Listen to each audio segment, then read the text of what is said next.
12টা নাগাদ বুকে ব্যথা হয়। ওর মা আমাকে ফোন করে বলে যে আমার ছেলে বুকে ব্যথা করছে, তুই একটু যা। তারপরে আমি গেছি। আপনি কি প্রতিবেশী? আমি পাশের বাড়ি বৌদি, সবসময় আমাদের যাওয়া আসা হয়, থাকা আমরা সবসময় যাওয়া আসা করি। আমাকে ফোন করে কোনো কিছু হলে পারে, আমাকে ফোন করার সঙ্গে সঙ্গে আমি চলে গেছি, গিয়ে দেখছি ছেলে ঘরে দাবড়াচ্ছে খাটে শুয়ে। আমি বলছি কি হয়েছে? বলছে বৌদি খুব বুকে ব্যথা করছে। তা আমি আবার একটু তেল জল নিয়ে বুকে ডোলেও দিচ্ছি, দিয়ে বলছে বৌদি ডোলো না, বুকে খুব যন্ত্রণা করছে। এই বলতে বলতে মা চলে এসছে। আসার পরে তারপরে আমি টোটো ডেকে নিয়ে আসলাম। সেই টোটোতেও ও গেল না হসপিটালে। কিছুক্ষণ পরে একটু শরীরটা একটু সুস্থ বোধ হওয়ার পরে আধ ঘন্টা মতো পরে আবার হসপিটালে গেছে, প্রতাপনগর হসপিটালে। ওখানে এমার্জেন্সিতে দেখানো হয়েছে। এমার্জেন্সিতে দেখানো হওয়ার পরে ইসিজি করা হয়েছে, ইসিজি রিপোর্টও ভালো ছিল। তারপরে ওখানকার থেকে ইঞ্জেকশন দিয়েছে। ইঞ্জেকশন দেওয়ার প্রতাপনগর হসপিটালে ইঞ্জেকশন দেওয়ার পর ওনাকে বলে প্রচুর ঘেমে গেছে, শরীর অস্থির করছিল। ওখান থেকে ডক্টর সূর্যঙ্করকে ফোন করা হয়, ওর বন্ধু সূর্যঙ্কর, তাকে ফোন করা হয়। সে তখন শ্রীরামপুর হসপিটালে, যেটা উনি তখন ছিলেন ওখানে, বলেছেন ওখানে চলে যেতে। তখন ওকে ওখানে নিয়ে যাওয়া হয়েছে। ওখানে গিয়ে স্লাইন দিয়েছে, তারপরে ট্রিটমেন্ট করেছে, একটু সুস্থ বোধ হওয়ায় বাড়িতে এসছে। আসার পরে তারপরে মোটামুটি একটু ভালো ছিল, দুটো খেয়েছে, মোটামুটি ঠিক ছিল। থাকার পরে কালকে আবার আমাকে সকালবেলা ওর মা বলছে জয়ন্তী একটু সোমেনের ভট্টাচার্যের কাছে দেখিয়ে আসে। বলছি কাকিমা দেখিয়ে আসো। তারপরে দেখাতেও নিয়ে গেছে। বাড়ি এসে ওর মা আমাকে ফোনও করে, জয়ন্তী আমি ডাক্তার দেখিয়ে আসলাম, আমি যে ভালো আছি এখনো। বলছি ওই আছে, কটা রিপোর্ট করতে দিয়েছে, দুদিনের মধ্যে যেতে বলেছে। যাবার পরে যখন 3:30 বাজে, 3টের পর ওর মা আমাকে আবার ফোন করেছে। ফোন করে বলছে জয়ন্তী তুই কোথায় আছিস, তুই এক্ষুনি আমার বাড়িতে আয়, আমার ছেলে পুরো শরীর ছেড়ে দিয়েছে।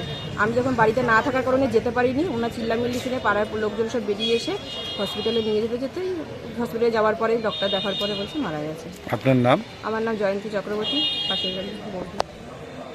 আপনি কি আপনার নিজের জন্য বা আপনার সন্তানের জন্য অথবা আপনার পরিচিত কারোর জন্য এমন একটা কম্পিউটার সেন্টার খুঁজছেন? হ্যাঁ, ঠিকই ধরেছেন, আশালয় কম্পিউটার সেন্টার, যেখানে আধুনিক টেকনোলজি দ্বারা আধুনিক ল্যাবে এবং প্রশিক্ষণপ্রাপ্ত শিক্ষক শিক্ষিকা দ্বারা স্কুলের বিভিন্ন কোর্স অথবা ডিপ্লোমা কোর্সগুলো করানো হয়। আশালয় কম্পিউটার সেন্টার হচ্ছে একেবারে সরকার অনুমোদিত এবং রাষ্ট্রীয় যুব কম্পিউটার প্রশিক্ষণ কেন্দ্র দ্বারা স্বীকৃত এবং ISO সার্টিফাইড। আশালয় কম্পিউটার সেন্টারে ভর্তি প্রক্রিয়া শুরু হয়ে গেছে এবং সিট কিন্তু লিমিটেড, তাই দেরি না করে সত্বর যোগাযোগ করো। যোগাযোগের জন্য ফোন নাম্বার, যাবতীয় ডিটেলস কিন্তু শেয়ার করা আছে। এই শুভঙ্কর শিকদার নবদ্বীপ কোর্টে যে ল ক্লার্কের কাজ করতো, সে মারা গেছে, অস্বাভাবিক মৃত্যু। কি হয়েছিল ঘটনাটা? ওই 11 তারিখে হঠাৎ বুকে যন্ত্রণা হয়, তখন ওই হসপিটালে নিয়ে যাওয়া হয়, চাঁদপুর হসপিটালে। ওইখানে ডাক্তার দেখে ডাক্তার সেলাইন দিয়েছিল, ইঞ্জেকশন ওষুধ যা দিয়ে 2-4 বার সুস্থ হয়, বাড়ি চলে আসে।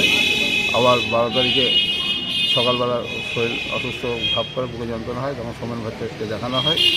সোমেন ভট্টাচার্যের কাছ থেকে এসে ওই আবার বুকে প্রচণ্ড যন্ত্রণা আরম্ভ হয়, তখন ওই একটু বমি করে দেয়, পরে পায়খানা থেকে এসে হাত পা ছেড়ে দেয়।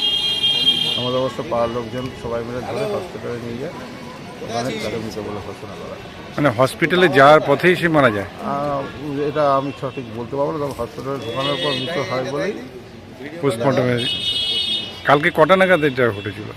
বিকেল 3:30। আপনার নাম? আমার নাম রানাজিৎ। আপনার কে হয়? আমার গুরু ভাইয়ের ছেলে, মানে আমার ভাইপো, মানে আমার মাসুদ ভাই।